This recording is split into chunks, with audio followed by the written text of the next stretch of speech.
Hey guys, we all know the old masking tape and super glue trick, but I want to know something. What do you use to mash down your masking tape with? What do you burnish it with? Got something special? You know, screwdriver or finger, whatever. What do you use?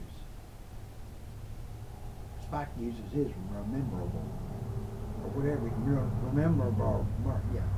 I use this damn big glass marble with a flat bottom. Check it out. Pretty cute. It's got this flower in the top, glass, and it's got a nice flat bottom so it'll slide right across that tape and smooth it out. Working pretty good. So hey, show me what you do it with and tell me about what you use to put your tape down with. I'm going to use this till I drop it in the floor and break it, and then I'll have to find something else. So hey, y'all be good, stay out of trouble, but tell me what you use. I want to know.